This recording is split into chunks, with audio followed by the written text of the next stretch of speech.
نحمده ونصلي على رسوله الكريم اما بعد فاعوذ باللہ من الشیطان الرجیم بسم اللہ الرحمن الرحیم۔ دوستو، آج ہم اس ویڈیو میں بات کرنے والے ہیں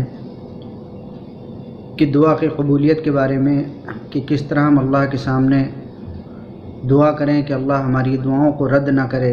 اور اللہ کے بارگاہ میں ہماری دعائیں قبول ہو جائیں۔ اصل میں دوستو، دعا ایک دل کی کیفیت کا نام ہے، اور کہتے ہیں کہ دعا انسان کے پاس ایک ایسا عمل ہے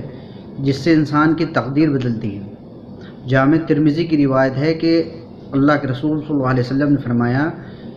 کہ انسان کے پاس دعا ایک ایسا عمل ہے کہ جس سے انسان کی تقدیر بدل سکتی ہے۔ دوسری احادیث میں اللہ کے رسول صلی اللہ علیہ وسلم، یہ بھی جامع ترمذی کی روایت ہے کہ اللہ کے رسول صلی اللہ علیہ وسلم نے فرمایا کہ اللہ کے نزدیک سب سے عظمت والا عمل دعا مانگنے والا عمل ہے۔ ایک تیسری جگہ آپ نے فرمایا کہ دعا ایک ایسا عمل ہے کہ جس سے نازل شدہ اور غیر نازل شدہ جو آفات ہیں، اللہ رب العزت دعاؤں کے بدلے اس کو دور کر دیتے ہیں۔ یعنی کہ جو آفتیں ہم پر آ چکی ہیں یا جو آفتیں انسان پر آنے والی ہیں، ان تمام آفتوں کا یہ بدل ہے کہ ان آنے والی آفتیں اور جو ہم پہ آفتیں ابھی نہیں آئی ہیں، دعاؤں کے ذریعے اللہ ان تمام آفتوں و بلاؤں کو انسان کے اوپر سے ہٹا لیتے ہیں۔ دعا ایک ایسا عمل ہے کہ انسان بندہ اپنے اللہ سے بات کرتا ہے، اور جو باتیں کسی سے نہیں کہہ سکتا، کسی کے سامنے اپنے دکھڑے اپنے دل کی بات نہیں رکھ سکتا، شرم کھاتا ہے، جھجک کھاتا ہے رکھنے میں، وہ بے دھڑک بندہ اپنے اللہ کے سامنے مصلی پر بیٹھ کے اپنے اللہ کے سامنے رکھ سکتا ہے۔ اپنے دل کی ہر غم، ہر وہ حاجت کو اللہ کے سامنے رکھ سکتا ہے۔ لوگوں سے مانگنے میں انسان کو ہو سکتا ہے جھجک بھی آئے، ہو سکتا ہے شرم بھی آئے کہ یار میں اس سے یہ کیا سوال کروں۔ ایک آدمی مصلی پر بیٹھ کر اللہ سے اگر ایک نمک کا بھی سوال کر دے گا، 10 روپے کا بھی سوال کر دے گا، تو اس کو شرم نہیں آئے گی۔ کیوں شرم نہیں کھائے گا؟ کہ اس کو معلوم ہے کہ میں اپنے رب سے مانگ رہا ہوں۔ اس لیے یہ ایک ایسا عمل ہے اللہ و بندے کے نزدیک کہ نہ مانگنے میں بندے کو اللہ سے شرم آئے گی، نہ کبھی جھجک آئے گی، اور نہ ہی مانگنے والا جس سے مانگا جا رہا ہے وہ کبھی حقارت کی نظر سے دیکھتا ہے۔ اس لیے ایک مرتبہ اللہ کے رسول صلی اللہ علیہ وسلم مسجد نبی کے اندر بیٹھے، ایک کنارے ایک آدمی آیا اور بیٹھا اور اس نے دعا مانگنا شروع کی۔ اور دعا میں وہ کیا الفاظ کہہ رہا ہے؟ اے اللہ، میں تجھ سے اس لیے مانگتا ہوں کہ میرے اللہ تو میرا رب ہے، اگر میں تجھ سے نہیں مانگوں گا تو میں کس سے مانگوں گا؟ اللہ کے رسول صلی اللہ علیہ وسلم کونے میں بیٹھ کر اس کی یہ بندے کی اللہ کی بات سن رہے ہیں۔ اللہ کے رسول صلی اللہ علیہ وسلم نے ایک صحابی کو بلایا اور فرمایا کہ اس سے جا کر کہہ دو، آج اس نے جتنی دعائیں مانگی ہیں، آج اللہ نے اس کی تمام دعاؤں کو قبول کر لیا ہے۔ اس لیے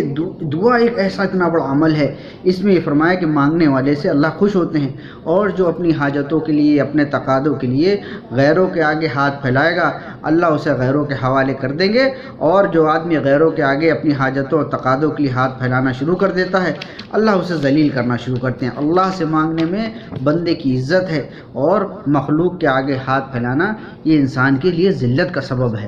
اس لیے کہتے ہیں کہ دعاؤں میں ہمیشہ جب آدمی مانگے اللہ سے تو اس طرح مانگے اور اس نیت کے ساتھ مانگے کہ جو بھی میں مانگ رہا ہوں یہ میری دعا ضرور قبول ہو۔ ہاں، وہ بات اور ہے کہ دعا کی قبولیت کی 4 علامتیں ہیں، کہ ان 4 علامتیں کیا ہیں؟ کہ پہلی علامت تو یہ ہے کہ جو بندہ اللہ سے مانگ رہا ہے، اللہ بعض مرتبہ اس کو وہی چیز عطا فرما دیتے ہیں، اور بعض مرتبہ ایسا ہوتا ہے کہ اس کی دوسری علامت دعا کی قبولیت کی ہے کہ جو ہم سالوں سے، کئی مہینوں سے اللہ سے ہر نماز میں، ہر عمل کے بعد مانگ رہے ہیں، اور اللہ ہمارے بارے میں ہمیں بنانے والا وہ ہم سے بہتر جانتا ہے، اور وہ جانتا ہے کہ یہ میرے بندے اور بندی کے حق میں بہتر نہیں ہے، اس لیے کبھی کبھی وہ ایسا کرتا ہے کہ اس دعا کے بدلے ہمیں کوئی دوسری چیز یا کوئی دوسری نعمت عطا کر دیتا ہے۔ اچھا، تیسری علامت دعا کی قبولیت کی کیا ہے؟ کہ تیسری علامت دعا کی قبولیت کی یہ ہے کہ اللہ پاک ان دعاؤں میں، مانا کہ ایک آدمی رگڑ کے ایک دعا مانگ رہا ہے، مانگتا چلا رہا ہے، اللہ نے وہ چیز بھی عطا نہیں کی، اس کا کوئی بدل بھی نہیں دیا، اور تیسرے اللہ یہ کرتے ہیں کہ ان دونوں کے بدلے اس کے اوپر کوئی آفت یا کوئی مصیبت یا کوئی ایسی بلا بڑی آنے والی ہوتی ہے، اس کی دعا کے بدلے اللہ وہ اس کی مصیبت آفات کو ٹال دیتے ہیں۔ اور تیسری دعا کی قبولیت، چوتھی دعا کی قبولیت کی علامت یہ ہے کہ اللہ ان تینوں، اس کی دعا کے بدلے یہ تینوں اعمال ہٹا دیتے ہیں اور اس کو کچھ نہیں دیتے، اور فرمایا کہ چوتھی چیز اللہ یہ دیتے ہیں اس کو کہ اس کی دعا کو اسٹور کر دیتے ہیں، کل اسٹور کیا کرتے ہیں، قیامت میں کل یہ اللہ سے کہے گا اے اللہ یہ اتنی نیکیاں میرے پاس کہاں سے آ گئی، اتنے اعمال تو میں نے کیے ہی نہیں۔ تو اللہ فرمائیں گے کہ میرے بندے میری بندی تو نے کل دنیا میں مجھ سے یہ رو رو کے دعائیں مانگی، یہ تقاضے رکھے، میں نے اس کا تجھے دنیا میں کوئی بھی بدل نہیں دیا، آج اس کا بدل یہ میں تمہیں کل آخرت میں دے رہا ہوں، اس کا یہ بدل ہے۔ تو اس وقت انسان یہ کہے گا کہ کاش میری دنیا میں کوئی دعا قبول ہی نہ ہوئی ہوتی۔ اس لیے دعا مانگنے میں کبھی بھی بندے کو یا بندی کو مایوس نہیں ہونا چاہیے، اور کبھی بھی اپنے زبان سے یہ الفاظ نہ کہے کہ میری دعائیں قبول نہیں ہوتی، کیونکہ جب تک یہ بندہ اور بندی اپنی زبان سے یہ کہنا نہ شروع کر دے کہ میری دعائیں تو قبول ہی نہیں ہوتی، تب تک اس کی دعاؤں کی قبولیت کے دروازے آسمانوں پر بند نہیں کیے جاتے۔ نہیں، یہ 4 شکلیں ہیں دعا کی قبولیت کی۔ اللہ نہ جانے ہمارے لیے بہتر کیا کرے اور ہمیں کل قیامت میں کیا اس کا اجر عطا فرمائے۔ اس لیے جب ہم ان چاروں کو سامنے رکھ کے دعائیں مانگیں گے قبولیت کی علامتوں کو، تو یہ فرمایا دعا میں ہمارا دل لگے گا۔ اس لیے کہتے ہیں دعا یہ کیفیت کا نام ہے، یہ نہیں صاحب یہ دے دے یہ دے دے، نہیں، ایک اس طرح سے مانگے جائے کہ ویسے ایک بچہ اپنی ماں کے آگے گڑ گڑاتا ہے، جب تک اس کی حاجت پوری نہیں کر دیتی وہ اپنی ماں کو تنگ کرنا اور اپنی ماں سے مانگنا بند نہیں کر دیتا۔ اسی طرح ہم جب اللہ سے بلک کے مانگیں گے، گڑ گڑا کے مانگیں گے، تو میرے اللہ کو ہم پر پیار آ جائے گا۔ ہاں، اب دعا کی مانگنے کی آداب ہیں کہ جب ہم دعا مانگیں تو سب سے پہلے دعا میں حمد و ثنا اللہ کی بیان کریں، اللہ کی تعریف بیان کریں۔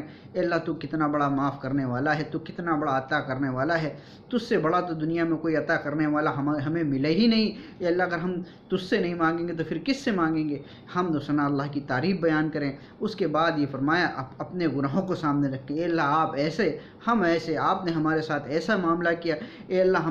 ہم نے تیرے ساتھ دنیا میں اس طرح معاملہ کیے، اپنے تمام حاجتوں کو اور بلکہ اپنے تقاضوں کو اس طرح اپنے اللہ کے سامنے ہمیں رکھنا ہے کہ اب سب سے پہلے اللہ کی بڑائی بیان کرنا ہے، اس کے بعد ہمیں کیا کرنا ہے، درود شریف پڑھنا ہے، اس کے بعد اللہ سے مانگنا ہے، اپنی کمزوریوں کو اپنی عاجزی کو سامنے رکھ کے یہ دکھائیں کہ اللہ تیرے درد کے علاوہ میرے پاس تو کوئی درد بچا ہی نہیں۔ اے اللہ اگر ہم تجھ سے نہیں مانگیں گے، تیرے آگے گڑ گڑائیں گے نہیں، تیرے آگے ہاتھ نہیں پھیلائیں گے، اگر ایک ہی تیرے دروازے کے علاوہ اللہ ہمارے پاس کوئی دروازہ نہیں ہے، اگر تو بھی اپنی دعاؤں کو اپنی چوکھٹ ہماری دعاؤں کے لیے بند کر دے گا، اے اللہ تو اس دامن کو لے کر ہم کہاں جائیں گے؟ کون ہے ہماری سننے والا؟ کون ہے ہماری حاجتوں کو پورنے والا؟ اے اللہ تو ہی تو ہمارا رب ہے، تو ہی تو ہماری تقاضوں حاجتوں کو پورا کرنے والا ہے۔ اس طرح جب ہم اپنے اللہ کے سامنے اپنی حاجت و تقاضوں کو رکھیں گے تو انشاءاللہ ہماری دعاؤں کے اندر جان پیدا ہوگی، اور دعاؤں میں جان پیدا کرنے کے لیے یہ فرمایا سب سے بہتر عمل وقت ہے کہ عمل کرنے کے بعد سب سے اول وقت ہے دعا کے لیے ہمارا تہجد کا وقت، کہ 2 رکعت نماز 4 رکعت نماز ہم کو توفیق ہو، ہم 2 رکعت نماز 4 رکعت نماز پڑھ کے تہجد میں اللہ کے سامنے رکھ کے، وہ پرسکون ماحول ہوتا ہے، اس وقت اللہ سے بات کرنے میں مزہ بھی آتا ہے، آنکھوں سے آنسو بھی گرتے ہیں، تو اس وقت اللہ سے مانگا جائے، ورنہ ہم کم سے کم فرض نمازوں کے بعد اپنی حاجتوں کو، یہ فرمایا حضرت علی فرماتے ہیں کہ اپنی حاجتوں و تقاضوں کو فرض نمازوں کے لیے اٹھا کر رکھو۔ فرض نماز کے بعد ہم اللہ سے اپنے تقاضوں کو رکھیں گے، مانگیں گے، اور ہر ایک نیک عمل کرنے کے بعد اللہ سے مانگا جائے۔ ہاں، اپنے گھروں کے اندر تعلیم کا مزاج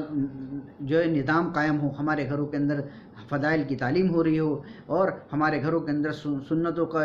شوق پیدا ہو رہا ہو، سنتیں ہمارے گھروں کے اندر زندہ ہو رہی ہوں، کھانا کھانے کی سنت، تمام یہ سنتیں جتنے ہم اللہ کی فرمایا اللہ کی قرب کا سب سے بہترین ذریعہ جناب رسول اللہ صلی اللہ علیہ وسلم والی سنتیں ہیں، کہ آپ والا طریقہ، آپ علیہ الصلوۃ والسلام کا طریقہ جتنا ہماری زندگی کے اندر آتا چلا جائے گا، وہ بندہ اور وہ بندی اللہ کے نزدیک اتنا مقبول ہوتا چلا جائے گا، اس کی دعاؤں میں اتنی اثر پیدا آتے چلے جائیں گے، وہ بندہ اور بندی اللہ کے اتنا قریب ہوتا چلا جائے گا، اور جو جتنا قریب ہوتا ہے اس کی دعاؤں میں اتنی طاقت ہوتی ہے، اس کی دعاؤں میں اتنی قبولیت ہوتی ہے، اس کے اعمال میں اتنی مقبولیت ہوتی ہے۔ اس لیے جب اس طرح ہم دعا عمل کریں گے تو انشاءاللہ ہماری دعاؤں کے اندر جان پیدا ہوگی۔ تو اس لیے ہم کوشش کریں کہ ان آداب کو سامنے رکھ کر ہم اللہ سے نا امید نہ ہوں،